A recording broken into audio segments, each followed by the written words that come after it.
Shalom. जिवंत गोड येशूच्या नावात आपल्या सर्वांचे मार्गाकरिता प्रकाश कार्यक्रमात सहर्ष स्वागत करीत आहोत.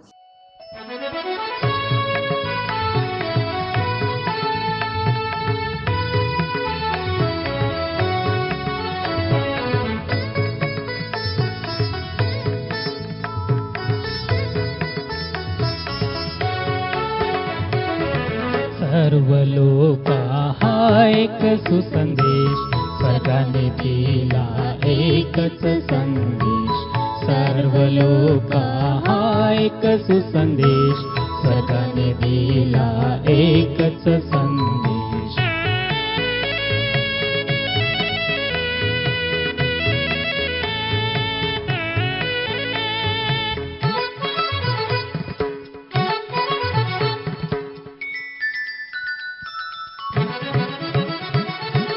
प्रपंच क्षमेचा सुसंदेश, परमेश्वर बळी बनून आला संदेश. प्रपंच क्षमेचा सुसंदेश, परमेश्वर बळी बनून आला संदेश. येशूच आहे तो शुभ सुसंदेश, करा स्वीकार तुम्ही हा संदेश. सर्व लोका हा एक सुसंदेश, स्वर्गाने दिला एकच संदेश. सर्व लोका हा एक सुसंदेश, स्वर्गाने दिला एकच संदेश.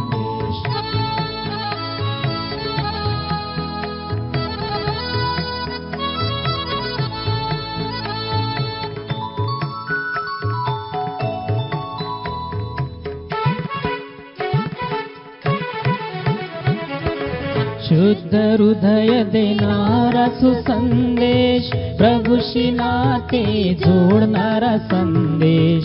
शुद्ध हृदय देणारा सुसंदेश, प्रभूशी नाते जोडणारा संदेश. चकाचका तुम्ही शुभ सुसंदेश, करा स्वीकार तुम्ही हा संदेश. सर्व लोका हा एक सुसंदेश, स्वर्गाने दिला एकच संदेश. सर्व लोका हा एक सुसंदेश, स्वर्गाने दिला एकच संदेश. च्या म्हणण्याकरिता देवाचे वचन इर्मया याचा 29वा अध्याय 11 ते 14 ही वचने. इर्मया याचा 29वा अध्याय 11 ते 14 ही वचने. परमेश्वर म्हणतो, तुम्हाविषयी माझ्या मनात जे संकल्प आहेत ते मी जाणतो. ते संकल्प हिताचे आहेत, अनिष्टाचे नाहीत. ते तुम्हास तुमच्या भावी सुस्थितीची आशा देणारे आहेत. तेव्हा तुम्ही माझा धावा कराल, तुम्ही जाऊन माझी प्रार्थना कराल व मी तुमचे ऐकेन. तुम्ही मला शरण याल आणि पूर्ण जीवे भावे माझ्या शोधास लागाल, तेव्हा मी तुम्हास पावेन. परमेश्वर म्हणतो, मी तुम्हास पावल्यावर तुमचा बंदिवास उलटवील आणि सर्व लोकात व ज्या सर्व स्थळी मी तुम्हास हाकून दिले आहे तेथून तुम्हास एकत्र करील, असे परमेश्वर म्हणतो. आणि ज्या स्थळाहून मी तुम्हास पकडून न्यायवास लावले त्या स्थळी तुम्हास परत आणीन. देवा वाचलेली वचने आपल्या सर्वांसाठी आशीर्वादित करो. विश्ववाणीच्या आमच्या सर्व श्रोत्यांना प्रभू येशू ख्रिस्तामध्ये सप्रेम सलाम. प्रियांनो, प्रभूला आज आम्ही धन्यवाद देऊया की जी वचनं आम्हासमोर आहेत किंवा हा संपूर्ण जुलै महिना प्रार्थनेचा महिना म्हणून विश्ववाणीच्या द्वारे तो चालवला जात आहे.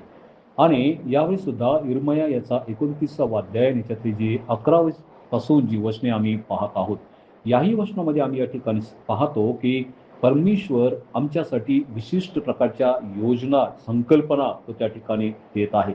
बऱ्याच वेळेस आम्ही काही योजना करतो, त्या आमच्या मनाने, आमच्या अंतःकरणाने, आणि त्या योजना आम्ही ज्यावेळेस अंमलामध्ये आणतो त्यावेळेस आम्ही असं पाहतो की कुठेतरी आम्ही फेल झालेलो आहोत, कुठेतरी आम्ही निराश झालेलो आहोत. आणि म्हणून ज्यावेळेस आम्हाला असं वाटतं की एखादी योजना आम्हाला करायची आहे, आमच्या जीवनामध्ये काही संकल्प आम्हाला करायचे आहेत, त्या अगोदर आम्हाला प्रभूकडे जाऊन गुडघे टेकून आमच्या सर्व योजना, आमच्या सर्व संकल्प जे आहेत ते प्रभूला सांगणं अत्यंत महत्त्वाचं आहे. आणि प्रभू आमचं मन जाणतो, तो आमची परिस्थिती ओळखतो, तो आमच्या योजना अगोदरच तो जाणत असतो की आम्हाला कुठल्या प्रकारची गरज आहे आणि काय आम्ही करणार आहोत. आणि म्हणून तो वाट पाहतो की आम्ही त्याच्याकडे जावं, आमच्या सर्व गोष्टी त्याला विदित कराव्या. आणि म्हणून आम्ही पाहतो की या वचनामध्ये त्या ठिकाणी यिर्मया जो संदेष्ट आहे तो या ठिकाणी सांगतो की परमेश्वर असं सांगत आहे की तुझ्याविषयी माझ्या मनात जे संकल्प आहे ते मी जाणतो. ते संकल्प हिताचे आहेत, अनिष्टाचे नाहीत. ते तुमच्या भावी सुस्थितीची आशा देणारे आहेत. आणि खरंच प्रियानो की प्रभू आमच्याबद्दल सर्व काही जाणतो, सर्व काही आमच्याबद्दल स्वर्गामध्ये लिखित आहे. आणि म्हणून आम्ही प्रभूच्या हातामध्ये राहणं अत्यंत आवश्यक आहे. एखादी गोष्ट जर आमच्याकडनं होत नसेल, एखादे संकल्प जर पूर्ण होत नसेल, तर याचा अर्थ आम्ही समजणं अत्यंत आवश्यक आहे की ही प्रभूची इच्छा नाही की त्यामध्ये आम्ही पडावं, त्यामध्ये आम्ही सापडावं, त्या संकटामध्ये आम्ही सापडावं, ही देवाची इच्छा नाही.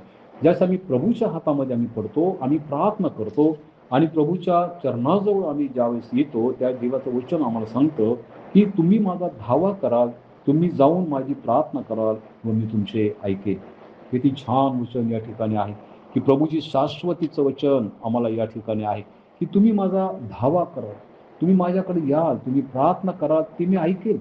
तुमचे काय योजना आहे, तुमचे काय संकल्प आहेत, भावी पिढीसाठी तुम्ही काय प्रयत्न करत आहात, ज्यावेळेस सगळ्या गोष्टी घेऊन आम्ही प्रभूकडे येत असतो, त्यावेळेस निश्चितच प्रभू त्या ठिकाणी आमच्या प्रार्थना ऐकणारे आहेत. आम्ही प्रभूला शरण जाणं अत्यंत आवश्यक आहे, त्याला जीवे भावे शोधणं अत्यंत आवश्यक आहे. आणि आमच्या सर्व योजना, मला माहीत नाही की प्रत्येकाच्या तुमच्या जीवनामध्ये कुठल्या प्रकारचे त्रास, आजार, विकार किंवा कुठल्या समस्या आहेत, परंतु आज निश्चितच आजचं वचन जे आहे आम्हासाठी एक आशीर्वादाचं आणि आम्हासाठी सुसंकल्पनाचं आजचं वचन आहे. आणि म्हणून प्रियानो आम्ही प्रभूकडे जाऊया, त्याला आम्ही आमच्या प्रार्थना गुप्तदर्शी पित्याला त्या प्रार्थना आम्ही करूया. प्रभूला सांगूया की प्रभू या आमच्या जीवनामध्ये अडचण आहे, प्रभू या आमच्या जीवनामध्ये त्रास आहे, या आमच्या जीवनामध्ये येणारे जे सर्व प्रकारचे प्रश्न आहेत, प्रभू सर्व आज आम्ही तुझ्या चरणावर आणत आहे. आणि निश्चितच तो कनवाळू आणि दयाळू प्रभू आहे. आणि पवित्र शास्त्र ज्यावेळेस या सर्व गोष्टींवरती विजयशाली उत्तर आम्हाला देत आहे, तो म्हणतो की मी सर्व तुमची प्रार्थना ऐकेल, मी तुम्हाला विजय देईल, तुमच्याविषयी माझे मनामध्ये जे संकल्प आहे ते हिताचे आहे. त्यास निश्चितच आमचा विषय आहे, आमच्या प्रार्थनेचं उत्तर आहे, आमचं अडखणं दूर होणारे आहे. आणि म्हणून आजच आम्ही पुन्हा एकदा प्रभूकडे जाऊन प्रभूलाही प्रार्थना करूया. आपण प्रार्थना करूया. प्रिय प्रभू, आज विशेष प्रकारे आम्ही प्रार्थना करतो, आमचे जे सर्व बहीण आणि भाऊ जे कोणत्या संकटामध्ये असतील, त्रासामध्ये, विकारामध्ये, आजारामध्ये, आर्थिक गोष्टीमध्ये असतील दे बापा प्रभू, आज जर दे बापा प्रभू हे तुला ओरडून प्रार्थना करत असेल दे बापा, आपले हात उंच करून गुडघे टिकून तुला प्रार्थना करत असेल प्रिय पवित्र बापा, तर आज मी तुझा एक निष्क्रिय दास सेवक म्हणून आज मी तुझ्याकडे प्रार्थना करतो दे बापा. त्यांचे सर्व संकल्प तू हिताचे कर दे बापा, त्यांची सर्व योजना तू आपल्या हातामध्ये घे आणि स्वर्गीय राज्यात त्यांच्या सर्व प्रार्थना प्रभू तू ऐक दे बापा प्रभू. तू हे करणार आहेस हा आमचा विश्वास आहे. येशूच्या नावात ही प्रार्थना केली म्हणून तू ऐक. आमेन. स्वर्गीय सौख्याचा हा संदेश, मृत्यू मंगल सांगे हा संदेश, घटका हीच ती शुभ सुसंदेश, करा स्वीकार तुम्ही हा संदेश. सर्व लोका हा एक सुसंदेश, स्वर्गाने दिला एकच संदेश. सर्व लोका हा एक सुसंदेश, स्वर्गाने दिला एकच संदेश. स्वर्गाने दिला एकच संदेश, स्वर्गाने दिला एकच संदेश, स्वर्गाने दिला एकच संदेश.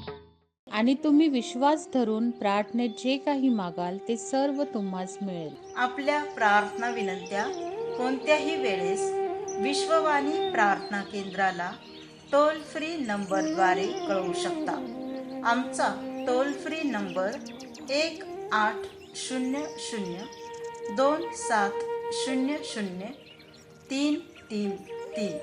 पुन्हा ऐका, 1-800-2700-333. आम्ही आपणासाठी या नंबरवर प्रार्थना करण्यास उपलब्ध आहोत. धन्यवाद.